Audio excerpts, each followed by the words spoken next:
Bien que dans de nombreux endroits on m'appelle chien vert, je suis une ieuse, une carrasca, comme on dit ici, la carrasca de mon village d'Elefina. Comme vous pouvez le voir, je suis très vieille et c'est pour cela que mes branches, mes bras, sont corpulents. Mais je vous raconterai des choses sur ma vie que vous ne savez peut-être pas. Un arbre sans fleurs, vous vous demandez peut-être, mais ce n'est pas le cas. Si vous venez me voir au printemps, vous verrez les bouts de mes branches pleins de bouquets légèrement jaunâtres. Ce sont mes fleurs mâles, appelées chatons, qui produisent d'énormes quantités de pollen, quelque chose d'équivalent à ce que vous, les animaux, appelez du sperme. Mes fleurs femelles, celles qui produisent des ovules, sont plus discrètes et moins visibles.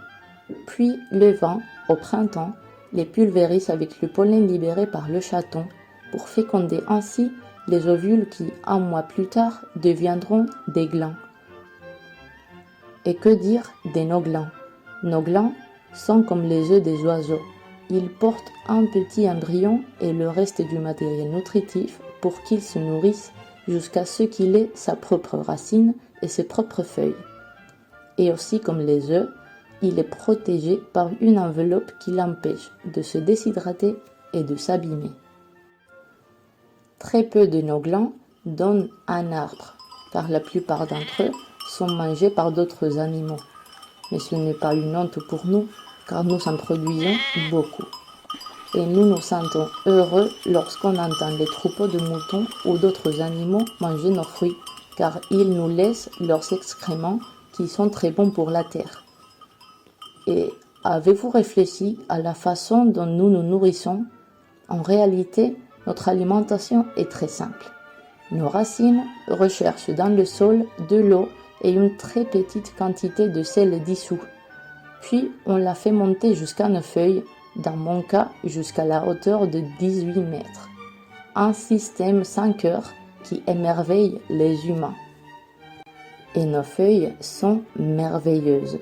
Sans le travail de nos feuilles, vous, les animaux, ne vivrez pas. Là, en hauteur, sans plus d'énergie que celle du soleil, nos cellules vertes font un miracle. Avec l'eau et le CO2 atmosphérique, elles synthétisent la matière organique dont les plantes se nourrissent et avec laquelle nous fabriquons nos propres branches, troncs, feuilles et fruits avec lesquels vous, les animaux, vous vous nourrissez. Nous sommes très fiers d'être si importants. Les amis agriculteurs le savent très bien, mais il me semble qu'en ville, on l'a un peu oublié et beaucoup d'enfants croient que la nourriture vient tout simplement du magasin. Bref, nos cellules, tout comme les vôtres, chers admirateurs, utilisent aussi du glucose pour survivre, mais en bien moindre quantité que vous les animaux, car nous dépensons très peu d'énergie. Un secret.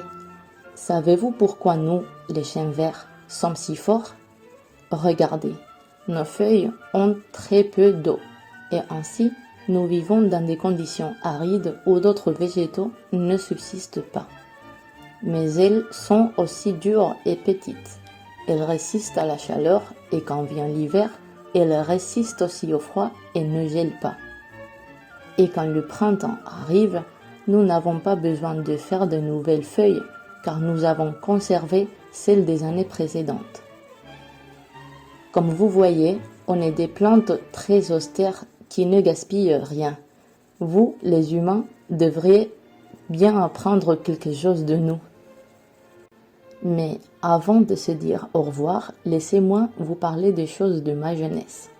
Quand j'étais jeune, ce que vous les humains appelez le Moyen-Âge, puis les années suivantes, les arbres étaient calmes car on remarquait que le CO2 produit par les animaux et surtout les humains était en équilibre avec celui consommé par les végétaux.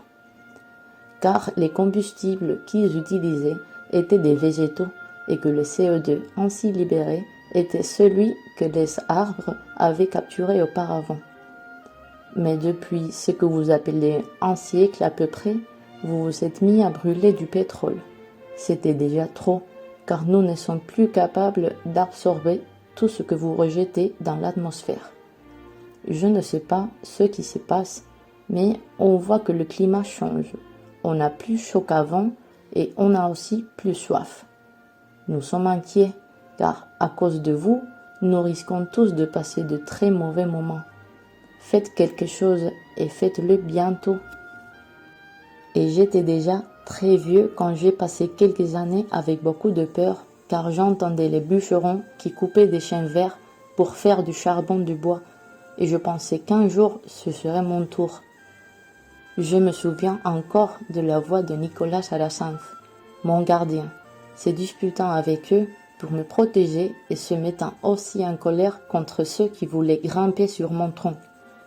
Avec lui à mes côtés, je me suis toujours senti bien entouré et protégé. Mais depuis quelques années, beaucoup de gens viennent me rendre visite et je ne sais plus qui sont les soignants.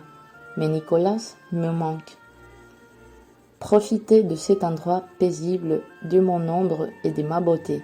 Mais s'il vous plaît, ne me caressez pas et ne me marchez pas dessus près de mes racines. Je suis une vieille femme. Soignez mes compagnons les arbres et soignez notre environnement, car nous avons tous besoin les uns des autres.